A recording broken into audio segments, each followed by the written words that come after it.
Hey everybody, welcome to Whiskey Whistle. I'm the host of the show, Mark, bringing you whiskey review number 163. Here it is, right in the middle of the table here. I meant to clear all this out, I did forget. Anyway, that is Angel's Envy. Angel's Envy, fairly new brand on the American bourbon scene. Let's go ahead and get that poured. And as I do that, I'm going to clear away the rest of these. These are the ones that are going to follow on my bourbon series, which I have tentatively dubbed the WhiskyWhistle Barrage of Bourbon. Now, I poured quite a hefty pour for that one. Well, I'm not going to be drinking it all before I get on to the next, that's for sure. Anyway, there we are. Classy bottle, very unique. Angel's Envy. Why have they called it that? Well, we'll talk about that in a minute. Let me get these cleared out of here. We don't need it on the table just yet. Goodbye for those ones. So long for these fellas. And there we are. Okay. There, we'll get back to those in a little while. Okay, so Angel's Envy. Well, woo! Very nice. Now, this is actually only, 43.3% alcohol by volume, 86.6 proof. It's certainly not huge, but boy, it's got quite the heady nose. Classy bourbon scents, something a little bit more there as well. Quick little rundown of this company. They actually have their own distillery, which is, it is in Kentucky, where it should be, right? So Lincoln Henderson, someone who was, I believe, involved in distilling for many a year, he had the idea of, I think maybe it was his son. Anyway, the two of them, he and his son Wes had the idea of taking a bourbon and finishing it in port casks, port pipes. What does it say there? Port wine barrels. I think they're called port pipes, but it's really an unknown word in the, I guess, American sort of everyday knowledge. Even casks is not really well known in North America, as one of my colleagues made me aware of. He asked me what a cask was. He thought I was talking about a coffin. Anyway, so Lincoln and Wes came up with this idea, and they got started, and even the grandson Kyle is now involved. Sadly, the senior statesman for this brand, Lincoln Henderson, passed away in 2013. So what can I say? Rest in peace, and all that to the family. And the son and the grandson are still working there. This is now a brand that is a subsidiary of Bacardi, so they've bought a share, probably a sizable share, possibly a managing share of the company. However, the son and grandson are still working hard there. So obviously they've kept at least a portion. I sure hope they kept a lion's share of that. Now, it's aged, this one's aged for up to 6 years, and then it's moved into these 60-gallon ruby port pipes made from French oak. So that's pretty awesome that they're French oak, first of all. So that adds something very different to the typical bourbon flavors, which is American oak, different kind of oak, different effects with the whiskey, different grain, different weight. So a lot of differences there between the two kinds of oak. So 3 to 6 months in ruby port casks. This one would certainly be, I believe, chill filtered. They list the cask strength version as being not filtered, unfiltered. Largely unfiltered, we'll call it. It does go through a kind of a sieve to get rid of the charcoal bits from the inside of the cask char, the barrel char. And anything else about that? Well, I think it's about time to get on to the nosing. So let's do that. All right, so Angel's Envy. This one is the standard bourbon, straight Kentucky bourbon finished in port wine barrels. We'll get onto the nose and we'll have a very short word from the YouTube sponsors here.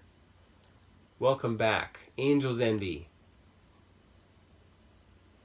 Well, you will know that's bourbon, that's for sure. But there's something richer in there. And it's really hard to quantify. But as I was preparing my notes for this, I thought, well, you know what? I want to try and breathe it in. Just to breathe it in like this. And oddly enough, you can actually get a little bit of a, I don't want to call it a taste, but it's hitting all of those areas in the mouth, nose region, whatever that's called, the olfactory area. And very, very aromatic, very, very scented, well scented. Well scented, strongly scented.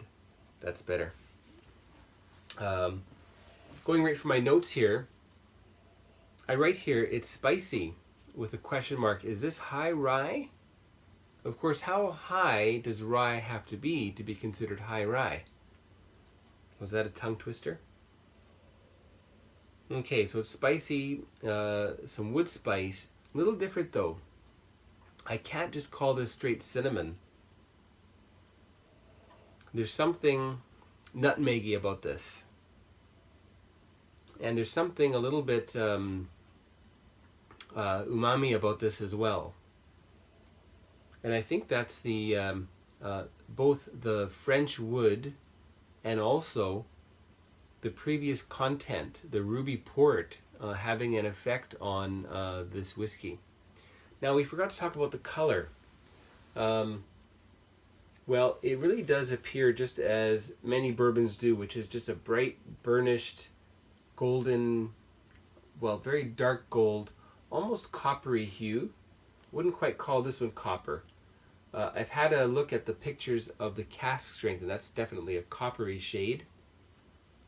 All right, so maybe burnished gold, slightly beyond that. Amber, looks like my grandmother's amber.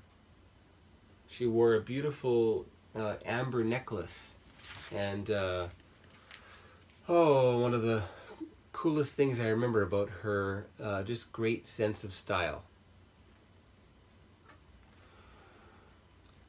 All right, so I mentioned the nutmeg, and then there's something like candied nuts, beer nuts going on here. And you don't really smell port per se. I am getting a kind of black currant, black raspberry, unripe blueberry type of a fruity scent. There's some vanilla custard in there too.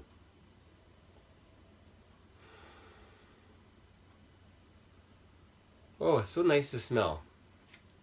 All right, on to the palate. Let's give it a taste. Cheers.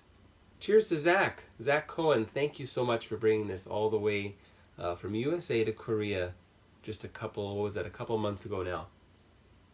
Cheers.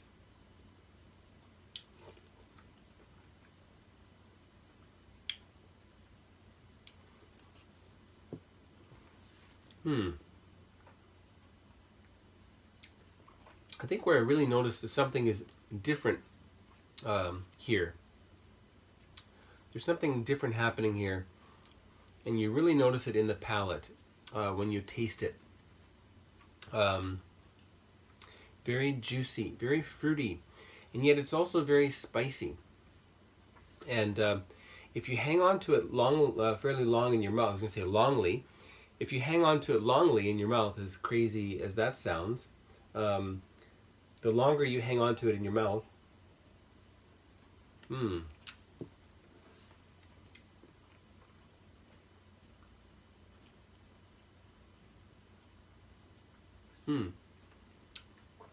the drier and, I don't want to say angry, but it's got some feistiness to it,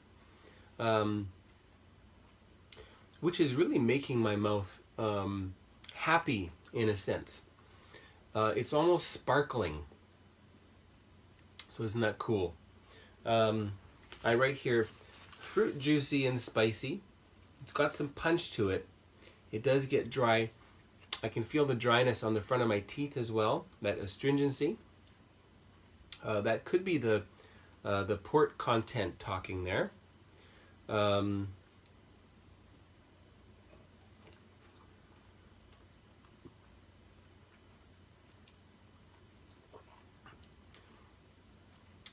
And I noticed that when you do compare this with another nice bourbon of a similar age,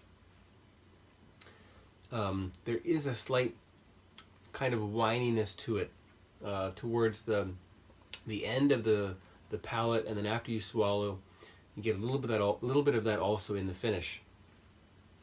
Finish is dry yet juicy, a little bit of mint in there,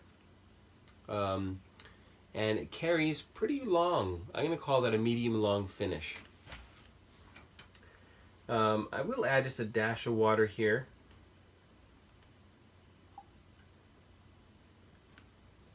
Now I suppose we should use branch water for that. Water that's been filtered naturally through the limestone of Kentucky.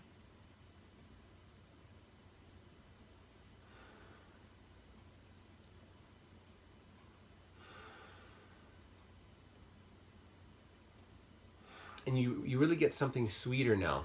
Anyway, we'll have another short little word from the YouTube sponsors here. Welcome back to the nose with water. This is Angel's Envy, as you know. Yes, a little bit on the sweeter side now. And I feel like I can get a sense of that ruby port now.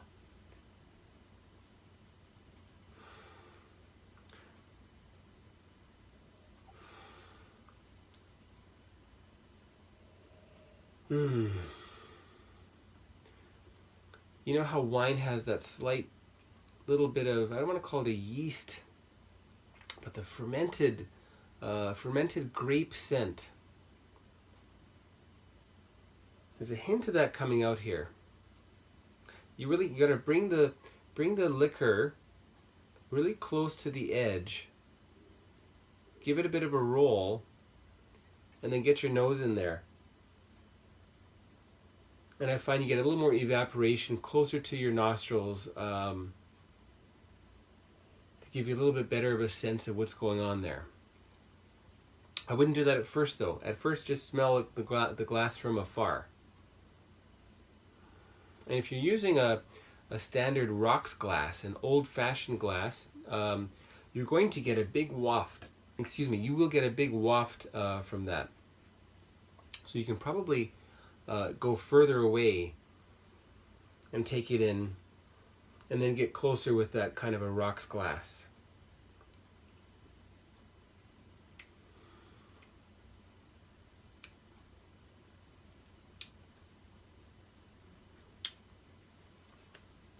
Much juicier, a little less dry. Oh, I mentioned interestingly when I took these notes, the nose with a bit of water seemed a little bit more like Trident cinnamon gum. On the palate now, some raspberry coulis. This is from my notes, by the way.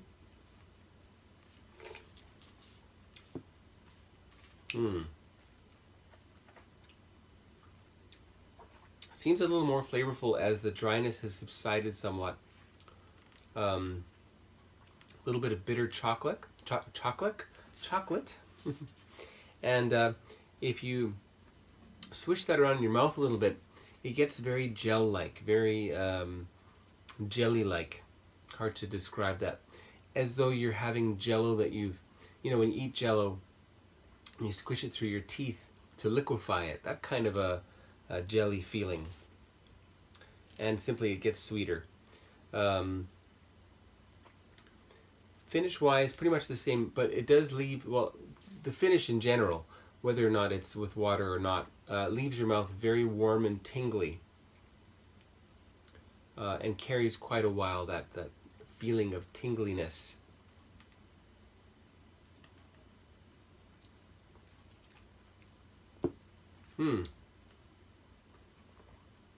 Oh yeah, really effervescent. This is like some of the Scotch whiskies that I've tasted before that are slightly on the younger side, probably around the same age, 5, 6, 7 years old, and you get that a little bit of feistiness to it. It's almost as if like wine fermenting. There's that slight fizziness that just doesn't go away.